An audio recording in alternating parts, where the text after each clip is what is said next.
Hi friends, welcome back to my channel. Good news అండి, మీకు కాదు నాకు. ఫ్యామిలీ షిఫ్ట్ అవుతున్నాము, హైదరాబాద్కి అయితే షిఫ్ట్ అవుతున్నాము. ప్యాకర్స్ మూవర్స్ని పిలిపించాము, వాళ్ళే ప్యాక్ చేసేస్తున్నారు మొత్తము. ఈరోజు ప్యాకర్స్ మూవర్స్ ఎలా ప్యాక్ చేస్తున్నారో మీకు చూపిస్తూ నా స్టోరీ ఈరోజు మీకు చెప్పుకుంటూ వస్తాను.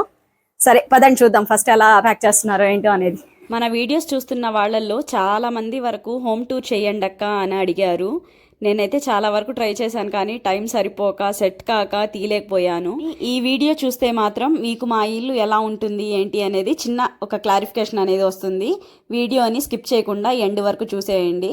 ఫస్ట్ చూసిందైతే హాల్ అన్నమాట. చాలా పెద్ద హాలు, ఒక పక్క డైనింగ్ హాల్లోనే.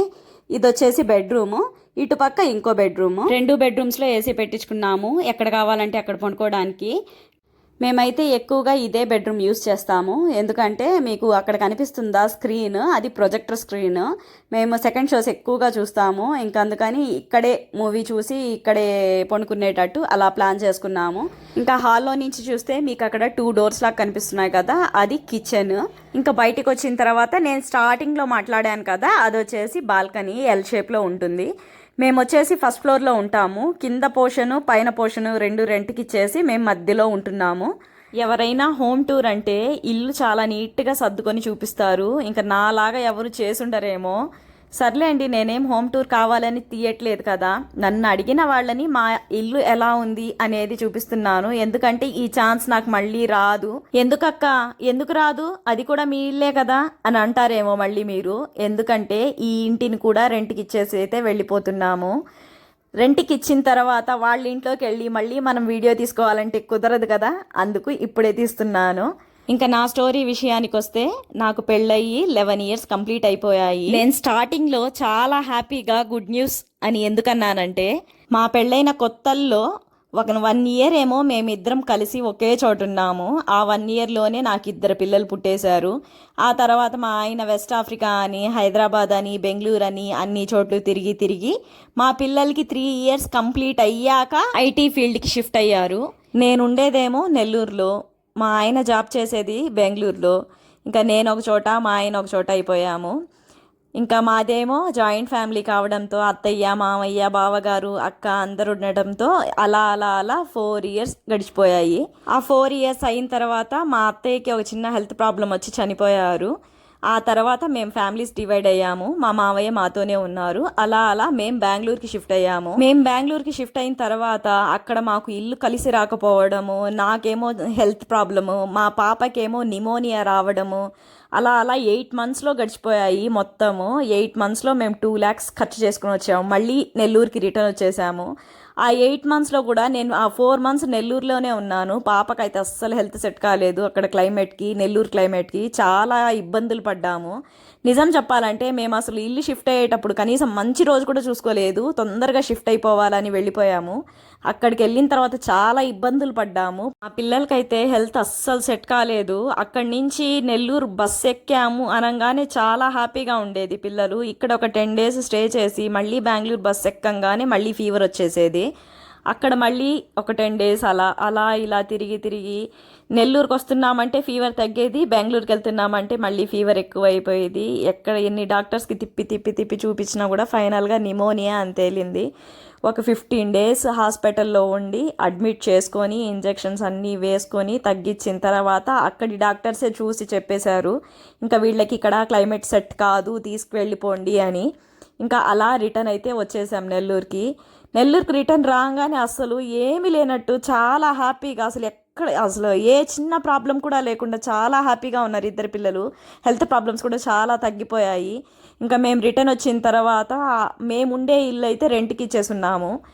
ఇంకా ఆ ఇంటిని మళ్ళీ ఖాళీ చేయించి మేము మళ్ళీ అక్కడికి వెళ్ళడం ఎందుకులే అని చెప్పి మా అమ్మ వాళ్ళు ఉండే దగ్గరే అక్కడ దగ్గరలో ఒక రెంట్కి ఇల్లు తీసుకొని మేము, మా మామయ్య, పిల్లలు, మేము ఇక్కడ ఉంటే మా ఆయన వస్తూ వెళ్తూ ఉండేవారు. ఇంకా యాజ్ ఇట్ ఈజ్ 1 monthకి ఒక్కసారి వచ్చి 1 week ఉండి వెళ్ళిపోయేవారు. ఇంకా అలా మేమైతే నెల్లూరులో సెటిల్ అయిపోయాము. ఇంకా మా ఆయన అయితే బెంగళూరులో అక్కడ. అలా 1 year గడిచిపోయింది. 1 year తర్వాత కరోనా స్టార్ట్ అయింది. కరోనా అంటే నాకు చాలా హ్యాపీ మూమెంట్స్, ఎందుకంటే మా ఆయన పర్మనెంట్గా వర్క్ ఫ్రమ్ హోమ్ పైన ఇంటికి వచ్చేసారు, పిల్లలకి హాలిడేస్ ఇచ్చేశారు. అలా అలా హాలిడేస్లో మా పిల్లలు మా అమ్మ వాళ్ళ ఇంటికి అయితే వెళ్ళిపోయారు. కరోనా సెకండ్ వేవ్ వరకు చాలా హ్యాపీగా సాఫీగా గడిచిపోయింది మా లైఫ్ అయితే. సెకండ్ వేవ్లో మా మావయ్యకి పాజిటివ్ అని తేలింది. టెస్ట్ చేయిస్తే ఫీవర్ వచ్చింది, ఫస్ట్ టెస్ట్ చేయిస్తే పాజిటివ్ అని వచ్చింది. ఇంకా మా మావయ్యని నెల్లూరులో నారాయణ హాస్పిటల్లో అడ్మిట్ చేశాము తీసుకెళ్ళి. అప్పటికి బెడ్స్ దొరకడం చాలా కష్టము, అతి కష్టం పైన అడ్మిట్ చేశాము. మావయ్యకి చేసిన తర్వాత ఇంకా మేము కూడా అలాగే టెస్ట్ చేయించుకుంటే బాగుంటుందని చెప్పి మేము మా పేరెంట్స్ అందరం టెస్ట్ చేయించుకున్నాము. మా పేరెంట్స్కి అయితే ఏమీ లేదు, కానీ మాకు పాజిటివ్ అని వచ్చింది మా ఇద్దరికి. సరే అప్పటికి ఇంట్లో ఉండి ట్రై చేద్దాము అని చెప్పి మా మమ్మీ వాళ్ళు ఫుడ్ తెచ్చి ఇవ్వడము, బయట గేట్ దగ్గర పెట్టడము, ఇంకా మేము దాన్ని తీసుకొని తినడము, అలా అలా ఒక 3 days గడిచాయి. ఇంకా మా ఆయనకైతే బ్రీతింగ్ ప్రాబ్లమ్ స్టార్ట్ అయిపోయింది, ఇంట్లో ఊపిరాడకుండా ఉండడము. అలా అయిపోయేసరికి అడ్మిట్ అయితే మంచిది అని చెప్పి అప్పటికప్పుడు మా ఫాదరే ఆటోలో తీసుకెళ్ళి భయం లేకుండా మా ఫాదరే అడ్మిట్ చేశారు హాస్పిటల్లో మా ఇద్దరిని. అతి కష్టం పైన రికమెండేషన్ పైన మాకు హాస్పిటల్లో బెడ్ దొరికింది. బెడ్స్ దొరకడం చాలా కష్టంగా ఉండింది అప్పుడు. మేము 12 days అడ్మిట్ అయ్యి రికవరీ అయ్యి ఇంటికి వచ్చాము. మేము ఇంటికి వచ్చిన ఒక 2 days తర్వాత మా మామయ్య కూడా ఇంటికి వచ్చారు. ఇంకంతే, మేము 4 days ఏమో ఇంటికి వచ్చి హాస్పిటల్ నుంచి 4 days ఇంట్లో ఉన్నామండి అంతే. ఆ 4 days తర్వాత ఒక్కసారిగా మా మామయ్యకి ఆయాసం రావడము, యూరిన్ ఆగిపోవడం అలా ఉండేసరికి హాస్పిటల్కి తీసుకెళ్తూ ఉన్నాము. దారిలోనే మావయ్య చనిపోయారు. ఇప్పుడు నా స్టోరీకి కొంచెం గ్యాప్ ఇస్తాను, మిగతాది కంటిన్యూ చేస్తాను నెమ్మదిగా. ఇది వచ్చేసి కిచెన్. నా వీడియోస్ చూస్తే కుకింగ్ వీడియోస్ అన్నీ చాలా వరకు ఈ కిచెన్లోనే చేస్తున్నాను. వీళ్ళు ఎంత నీట్గా ప్యాక్ చేశారంటే చాలా నీట్గా ప్యాక్ చేశారు. వస్తువులన్నిటికీ బబుల్ ర్యాప్ చేశారు. వాషింగ్ మిషన్కి, ఫ్రిడ్జ్కి, డ్రెస్సింగ్ టేబుల్కి, ఇలా పెద్ద పెద్ద వస్తువులన్నిటికీ మనం పక్కనుంటే చాలు అన్నీ వాళ్ళే సర్దేస్తారు. మనకి ఏదైనా అవసరమైన వస్తువు అంటే అది మాత్రం ఫస్టే తీసి పక్కన పెట్టుకోవాలి. ఎందుకంటే మనం వెళ్ళి అది మనకు అవసరము అది తీసుకొని మనం సపరేట్గా పెట్టుకోవాలంటే అది ఉండదు, బాక్సుల్లో వేసేస్తారు వాళ్ళు. ఆ బాక్స్ ఏంటి అనేది మనం మళ్ళీ వెతుక్కోవాల్సి వస్తుంది. అందుకు మనకు కావాల్సిన వస్తువు ఫస్టే తీసి పెట్టేసుకోవాలి వాళ్ళు రాకముందే. ఇవి వచ్చేసి గ్లాస్ ఐటము. గ్లాస్ ఐటమ్ అయితే చాలా నీట్గా ప్యాక్ చేశారు. చూడండి, న్యూస్ పేపర్స్లో చుట్టి ఒక్కొక్క పీస్ని అలా పెడుతున్నారు. నేను అన్ని గ్లాస్ ఐటమ్ అన్నీ ఒక పక్కన పెట్టేస్తున్నాను నీట్గా క్లీన్ చేసుకొని వాళ్ళు రాకముందే. అవన్నీ వాళ్ళు నీట్గా ప్యాక్ చేశారు. అలా ప్యాక్ చేసి తీసుకొచ్చి బయట ఇలా బాక్సులు దింపుతుంటే నేను వాటిపైన నేమ్స్ రాసేసుకుంటున్నాను. ఇది వచ్చేసి కిచెను, అది వచ్చేసి ఫ్రిడ్జ్ ఐటము అలా అని. ఎందుకంటే నేను మళ్ళీ అక్కడికి వెళ్ళిన తర్వాత ఏ బాక్స్ ఏంటి అనేది తొందరగా సర్దుకోవచ్చని. ఇక్కడ వచ్చేసి టీవీ అయితే ప్యాక్ చేస్తున్నారు దించి, ఇప్పుడే వాల్కుండేది. ఇలాంటివి పెద్ద వస్తువులు ప్యాక్ చేసేటప్పుడు మాత్రం చాలా జాగ్రత్తగా మనం దగ్గరుండి గమనిస్తూ ఉండాలి. ఎందుకంటే ఆ టీవీ హ్యాంగ్ చేసేటప్పుడు వెనక అవి స్క్రూస్ కానీ బోల్ట్స్ కానీ అవి ఉంటాయి కదా, మనం అక్కడికి వెళ్ళిన తర్వాత అవి ఎక్కడ పెట్టారు అని వెతుక్కోకుండా అవి వాళ్ళు పెట్టేటప్పుడే మనం ఇవి ఇక్కడున్నాయి వస్తువులు అని చూస్తూ గమనిస్తూ ఉండాలన్నమాట. లేదంటే షిఫ్టింగ్ అయ్యేటప్పుడు మాత్రం చాలా వెతుక్కోవాల్సి వస్తుంది ఏ వస్తువు ఎక్కడుంది అనేది. వీళ్ళైతే నీట్గానే ప్యాక్ చేశారు టీవీ అని. ఇలా అన్ని వస్తువులు ప్యాక్ చేసేసి ఒక్కొక్కటి అయితే దించేస్తున్నారు. అలా అన్ని వస్తువులు కిందకి దించిన తర్వాత ఒకేసారి వెహికల్లోకి ఎక్కిస్తామని చెప్పారు. ఇంకా ఇక్కడి నుంచి నా స్టోరీ అయితే కంటిన్యూ చేస్తాను. మావయ్య చనిపోయారని చెప్పాను కదా, మేము ఉండేదే అప్పటికి రెంట్ హౌస్లో. మా ఓన్ హౌస్ రెంట్కి ఇచ్చేస్తున్నాం అనమాట. వాళ్ళని ఖాళీ చేయించి మేము అక్కడికి షిఫ్ట్ అయిపోయాము. అక్కడికి షిఫ్ట్ అయిపోయిన తర్వాత ఇంకా ఫార్మాలిటీస్ అవన్నీ ఉంటాయి కదా, ఇంకా కర్మంత్రాలని అవన్నీ అక్కడికి వెళ్ళి ఫార్మాలిటీస్ అన్నీ ఫినిష్ చేసుకున్నాం అనమాట. అప్పటికే మేము సామాన్ అంతా ఏమీ షిఫ్ట్ చేయలేదు. ఈ కర్మంత్రం అయిపోయిన తర్వాత ఒకేసారి సామాన్ షిఫ్ట్ చేసుకుందామని ఈ ఫార్మాలిటీ ఫినిష్ చేసుకున్న తర్వాత షిఫ్టింగ్ అయితే ప్రోగ్రామ్ పెట్టుకున్నాము. షిఫ్టింగ్ అయిన తర్వాత పిల్లలిద్దరూ నా దగ్గరికి వచ్చేసారు. పిల్లలిద్దరూ నా దగ్గరికి వచ్చేసిన తర్వాత మా పేరెంట్స్కి కరోనా స్ప్రెడ్ అయ్యింది. మా మామయ్యకి మా ఫాదర్కి 6 months గ్యాప్. మా ఫాదర్ చనిపోయారు. కరోనా రావడం, దానిపై నుంచి మళ్ళీ బ్లాక్ ఫంగస్ రావడం, అలా అలా నెల్లూరులో పెద్ద హాస్పిటల్లో ఉన్నారు. అక్కడి నుంచి చెన్నైలో 9 days ఉన్నారు. అక్కడి నుంచి మళ్ళీ తిరుపతికి షిఫ్ట్ చేశారు. అలా మా ఫాదర్ చనిపోయారు. కరోనా సీజన్లో మా వారు దగ్గరున్నారనే సంతోషం ఒక పక్క, మా మామయ్య మా నాన్న చనిపోయారనే బాధ ఇంకో పక్క. అలా అలా ఇంకో 2 ఏళ్ళు గడిచిపోయాయి.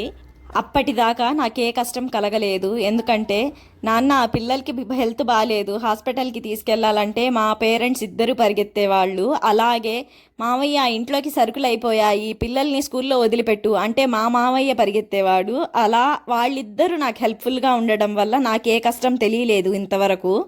కానీ వాళ్ళిద్దరూ ఒక్కసారిగా లేకపోవడంతో నేను ప్రతిదానికి మా వారిపైన డిపెండ్ అవ్వాల్సి వచ్చింది. మళ్ళీ మా వారితో పైనుంచి తిట్లు, చిన్న చిన్న పనులైనా నువ్వు చేసుకోలేవా, ఒకరి మీద ఎప్పుడు డిపెండ్ అవుతూ ఉంటావు అని. మా నాన్న ఒక ఆటో డ్రైవరు. నాకు పెళ్లి కాకముందు నుంచి నేను ఎక్కడికి వెళ్ళాలన్నా సరే మా నాన్నే తీసుకెళ్ళి మళ్ళీ మా నాన్నే రిటర్న్ ఇంటి దగ్గర దింపేసేవారు. నాకు పెళ్ళైన తర్వాత కూడా మా ఆయన ఒక దగ్గర నేను ఒక దగ్గర ఉండడంతో ఇంకా మా నాన్నే తీసుకెళ్ళి ఏ పనైనా సరే చేసుకొని మళ్ళీ మా అత్తగారింటి దగ్గర దింపేసేవారు.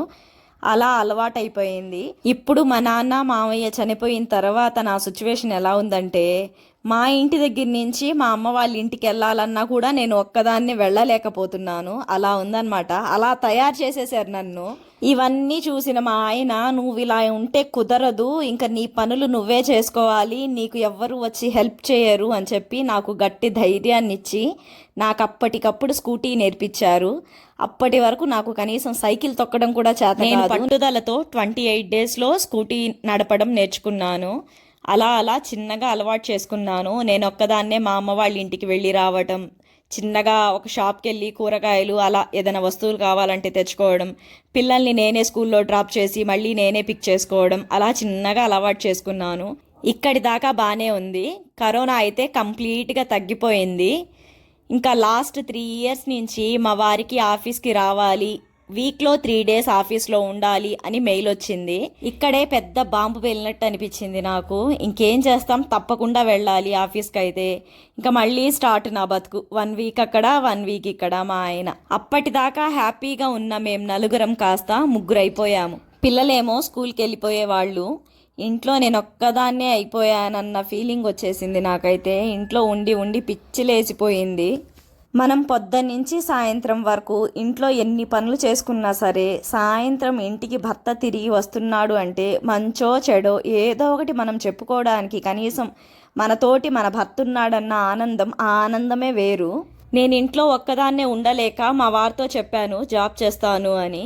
మా వారు ఓకే అనడంతో టీచింగ్ ఫీల్డ్ సెలెక్ట్ చేసుకొని ఒక 3 ఇయర్స్ టీచర్గా జాబ్ చేశాను.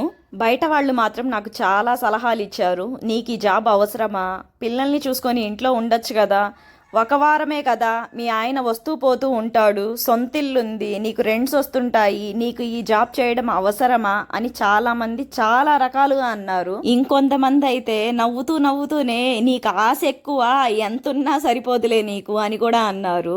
ఇంకా వాళ్ళందరికీ తెలియదు కదా నా ప్రాబ్లం ఇది అని. ఇంకా మా ఆయన్ని అడిగితే నెక్స్ట్ ఇయర్ షిఫ్ట్ చేస్తాను, ఫ్యామిలీ అంతా ఒకే దగ్గర ఉందాము, నెక్స్ట్ ఇయర్ తీసుకెళ్తాను అని చెప్పి 2 ఇయర్స్ అలాగే గడిపేశారు.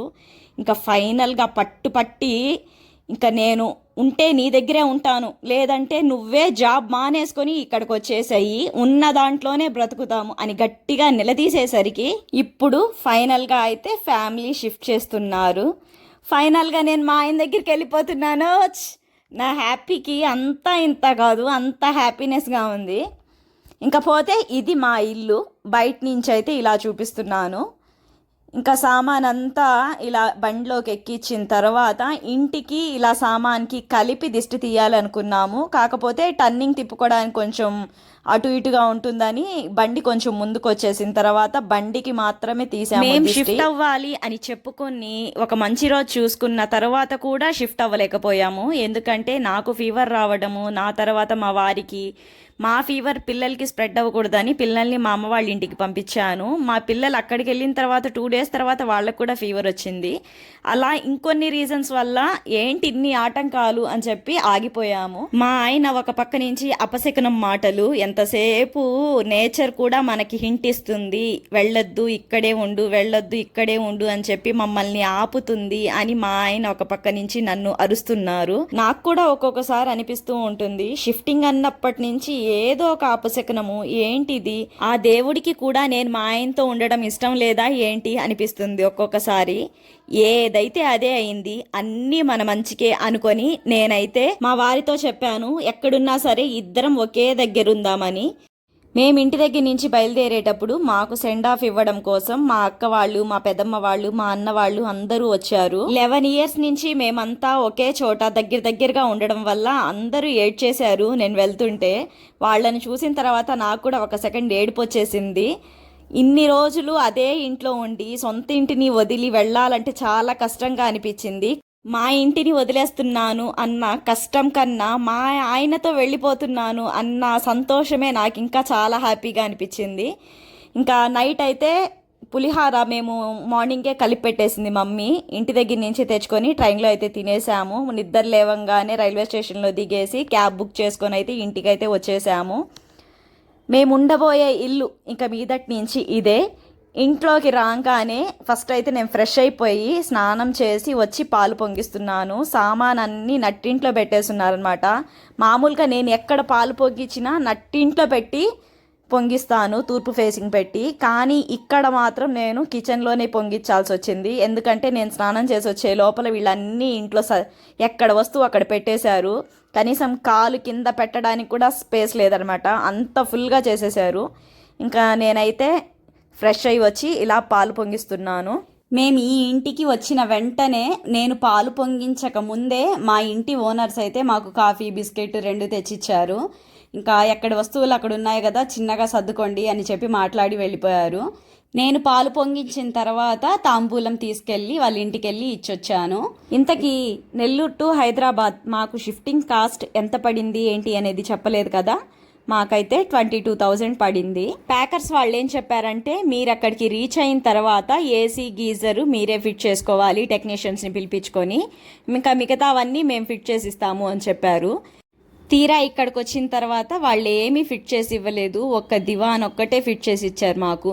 కనీసం ఫ్యాన్స్ కూడా ఫిట్ చేసి ఇవ్వలేదు. ఇంకా ప్రతి ఒక్కటి మేమే టెక్నీషియన్స్ని పిలిపించుకొని ఫిట్ చేయించుకున్నాము. అది ఎక్స్ట్రా ఛార్జ్ పడింది మాకైతే.